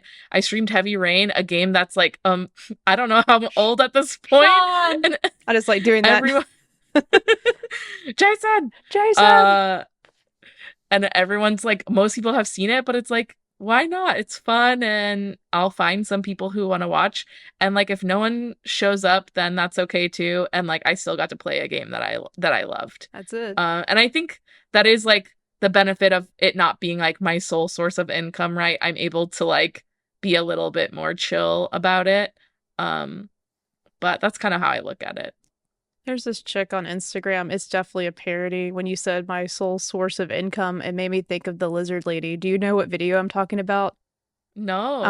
I'll send it to Who's the you. lizard lady? It's a like it's a skit, but basically this lady is just like screaming at the camera because her sole source of income is putting this lizard on Instagram, like running this lizard's Instagram account. I think I And she's like actually smoking a cigarette. She's like, I just gotta you're take care of this. reminding me. I gotta post pictures of this lizard at 12 o'clock, 1 o'clock. It's my whole life. I have no other time. I'm cleaning the lizard. Like, I just thought that was funny. It made me think of that video. I haven't watched it in a long time. Um, all right. All right. We're gonna get to the end of this. We're doing it. Uh, so and you sort of answered this too, like a little bit where we touched on it, but like how did you get going with streaming, and going further with it? Yeah, I kind of got into it like because I started, I mean, through kind of funny, honestly. Like I watched that was my introduction to Twitch was through kind of funny. Like I started listening to them on podcasts, they started mentioning Twitch. I was like, what's Twitch? I went to it, I was watching it, and I was like, oh, I had seen a lot of I was like a big gaming YouTube Let's Play person, like as a younger person.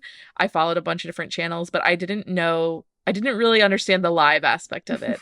And then when I saw the live aspect, I was like, that's so fun. Like, I love getting that instant feedback and feeling like you're playing with friends and um, making friends with people across the world who have the same interests as you is so cool.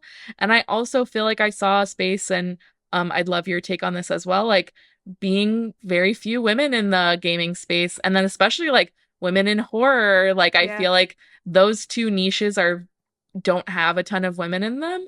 And as two things that I really love that I feel like I don't have other women to connect with too, and just with people in general, like it's a really nice source to be able to connect with those people through Twitch, through streaming, just through being on social media and like finding these little pockets of communities of people who like also love horror games and who also love horror movies and love any kind of games. I think it's really important to like find your people, and it's been a really good way to do that.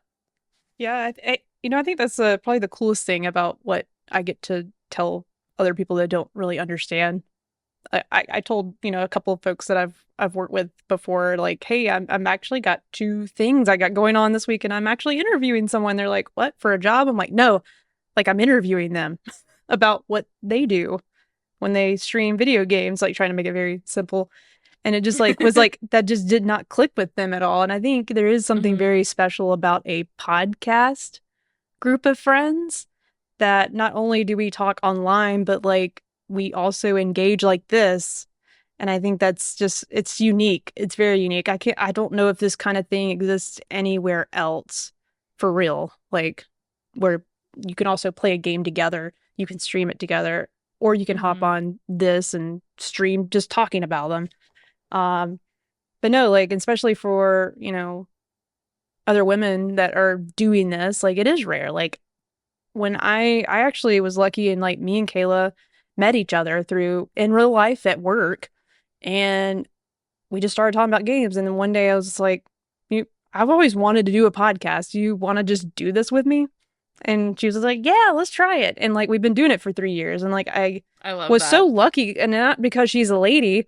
I mean, that was just an added bonus because I'm like, I mean, how often do you find an extroverted female that is wanting to talk about video games weekly, like just at your workplace? Like, I don't know how common that is. It's not as common as you think. Especially, I'm from Alabama. Like, it's not as diverse, and like as far as like going to meet people, it's a little more difficult. Um, Hmm. you like got to get on groups to see if anyone's going to the local library that likes games. I don't know. I don't do that. I just the first thing that came to my mind. Just meeting random people at the library. That does sound like a post I've read in like for a Reddit in my town, right? Yeah. But yeah, like it's hard. So just like jumping on the opportunity and like, any lady in this space too, like just trying to support them. And like literally before this, I was watching a lady play Destiny. Once again, I hate it, but I'm watching people play it. She just did, had a few viewers, but not a whole lot of folks, but she was trying to solo a dungeon. So like, yeah, I subscribed to her because I thought that was cool. Um, and this, I think it's important, and I'm so like one reason I just want to connect with you because I'm like, oh my gosh, another gal that wants to talk about this stuff. Let me definitely, and you like scary games, like it's cool. But yeah, it's not enough, and I just want to make sure that's, thing I love about games is that like I get to tell people how cool they are, and they're not just for boys. Yeah. Girls can play too. People of all ages can play. So, and that's one And I thing where, definitely feel like that has changed. Like, I yeah, don't think, like, I know we're both like in our 30s yes, and our early 30s. yes. And I'm I, as a actually young it's person, the mid 30s. I'm gonna be honest. Believe it or not, I okay. have a washboard forehead. It's there. So the only abs on my body are my forehead. Sorry, I didn't But mean to I feel cut like you as off like a again. kid, I definitely didn't know any other girls who were playing games. And I definitely think now it's much different, right? You do Mm-hmm. go on Twitch and you see a lot of women and there's a lot of, people with their like creamy keyboards on TikTok and their gaming setups and their The like cozy little and things. yeah, and all the cozy games and like I love that. And I'm fine with whatever game you want to play. Like I welcome all gamers of all genders Same. and everything. I'm just happy for us all to play games together. So no matter Yeah. what they are. Um, well, I just clicked on an emoji in this document. I didn't mean to. So if you see a smiley face, sorry if that popped up. Um, last two questions. We're Yeah, down to the singles. Not the we singles, got the it. couples. I do have to answer a question from the chat. Oh, I go don't ahead, know please. Thank if you for paying I don't know attention. if Game Over Cholo is still here, Oh no, but how long Game ago Over was this Cholo one? Sorry. it was a minute ago. But what are Okay. my favorite horror movies of the year? And also for you, Jerica, I think. Oh, And Game Over Cholos were Exuma, which is a Korean movie, and The Substance. And I would definitely say The Substance is high on my list. That I movie gotta was watch it. I haven't seen it nuts. yet. Haven't seen it yet. Oh, it's nuts. Okay. I've been seeing Um, a lot of memes about it, but I don't really know what's going on. oh, So you need to go into it with like very I'm little trying. Yeah, knowledge, yeah. No, I know nothing. if you can. Okay. I might add I'm that to trying to my list think this what week. other movies. I'm opening my letterboxd. If Oh y'all yeah, are I big need to film see. people, get a letterboxd, follow me. I write things occasionally. What other new movies have I seen I recently? did really love Long Legs. I loved it. It Yes, was a Longlegs good was time. good. The marketing for it was also incredible, but I was like, man, I hope they're not hyping this up to be something else that I don't expect. But no, it lived up to my expectations for sure. Yeah, I enjoyed Longlegs as well. I feel like there's one I'm forgetting, and I haven't seen Exuma, but it's been on my list, so I will have to check that one out. Because I've heard good things about it. There's one that is like on my mind that I can't think of what it is. I did really enjoy VHS Beyond, which came to Shudder. I know. I saw And I it. also yeah, it's a I good saw. one. Yeah, yeah, yeah. What were you saying? I'm And I sorry. also liked In a Violent Nature, which that one's very divisive amongst people, but I really enjoyed it. I've been wanting to watch it, but I just didn't want to be weird. I feel like I'm like, oh, this might be just too dark, but like, I sort of want to watch it. I I Hmm. I want to. I'll watch it, and then I want to hear your thoughts because I do like Yeah, divisive. I like that's one of my favorite words. Not really, but like I love divisive. when there's content like that.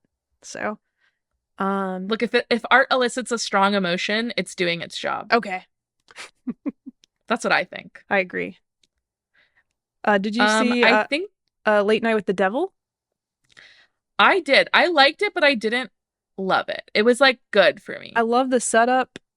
Didn't like how it wrapped up, but I love the Yeah, idea of being a live talk show, like late night found footage. I thought was definitely. cool. Definitely. Wild World said, "What's my letterboxd?" I think if you do Mad Exposure, I'm that on everywhere, or if you search Madeline Stanley, one of those should bring me up. I'm gonna put all your links loud and clear. Oh yeah. And I don't think we did that at the very beginning of the episode. Like I was like once again the worst host. I'm gonna put them You're not the everywhere. worst host I by don't far. know. I can't think of any other. I know I've seen more movies this year, but I know, it's like all of them left my brain. oh, I remember one last one. Double Blind was also love that movie. I think it's on I didn't see Netflix. that. I'll have to add that to my list. Double Blind. Like if you like trying to think of something that's like it off the top of my head, but it's like an experimental like drug that, people are signing up to take and it Ooh, takes a okay. You're turn. peeking. This sounds up my alley. Yeah, like that.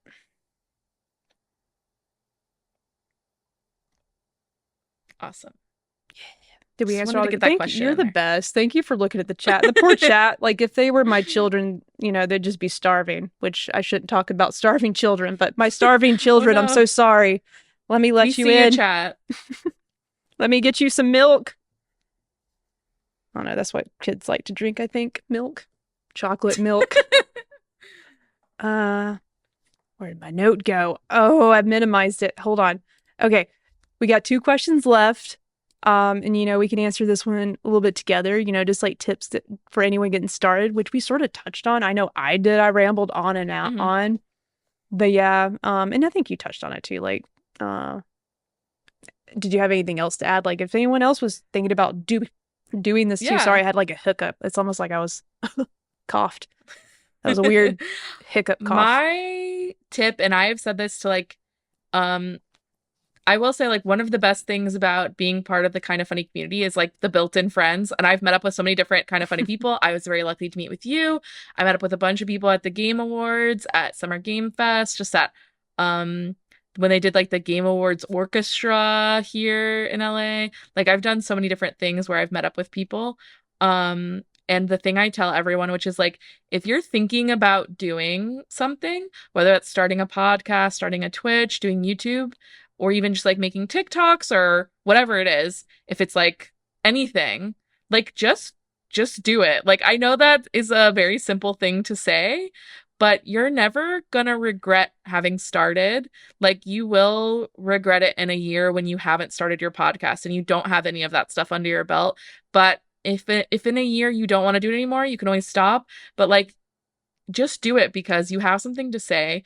Every person is unique. Um, if you have fun doing it, it's totally worth putting it out there. And you will find the people like Jerica and I were saying, like you'll find your people out there who like Destiny but also hate it. Or Yeah, you'll find the there's a people lot of them. who like horror movies or talking about video games or whatever it is. If they want to talk about The Last of Us, like there are people out there who care about what you think and like your voice is important to the world and you should do it if you're thinking about doing it. Because like we have all of the tools we could ever need at this point in our Yeah, lives. Like your phone has a camera, it has editing stuff. Like anybody can make anything. I'm Don't worry about being perfect. Just get your opinions and voice out there. I'm so glad teenage Jerica did not have an iPhone because I made lots of really bad parodies of horror movies during that time, and it's Oh, I just need to it's see those, oh it's Jerica. it's They horrific. need to be uploaded to YouTube. I'm trying to like figure out how I could do that and what would be not the cringiest, but like, we one of our first movies me and my best friend made was the Blair Witch Project in my front yard. There was a pine cone with ketchup involved. I think I talked about Oh this on my the last stream, like gosh. literally, but we talked about it. Like I gotta figure that out, but I'm so glad the high quality stuff was not around because this is on like one of those VHS camcorders or even Oh, like I I think we love had like the that. mini DVD camcorders. Actually had a disc, which was like really fancy at the time. But yeah, good times. Glad they didn't exist. But yeah, we have professional like you could record something on your phone and put it on Netflix basically. Yeah. And it look okay. That's crazy. I But yeah, I agree. think Do it's it. just do it. Just do it. And don't worry about it being perfect. Like you No, learn, like Jericho was talking about earlier, like everything takes practice. Like don't I think we expect because we see so many other people, like if you are a Kind of Funny fan, like you see where Kind of Funny is now. That's not where they were when they started. Like that's not what it looked like. That's not, so don't compare yourself to day 10,000 of someone else's journey. Like, just get going. You'll learn, you'll practice, you'll find a new way, and like you'll make something really cool. And I'm out here trying to support everybody. So if you make something, let me know Yeah, and I'll come like it. same here. And I'll agree to like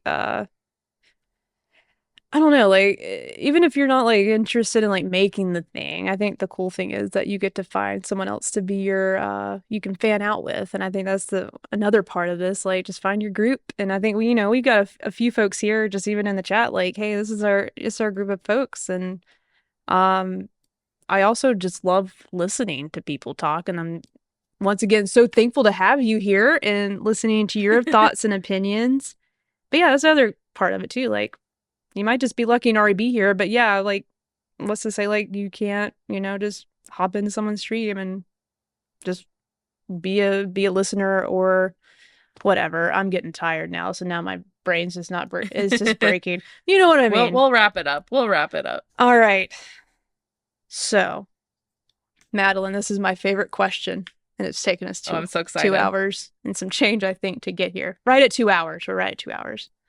Um, I always ask just to, because it sort of gives us a good glimpse of what kind of person you are, and also if you ever were demonic at any point in time, I could summon you. And I don't know if that's a good thing or a Ooh. bad thing.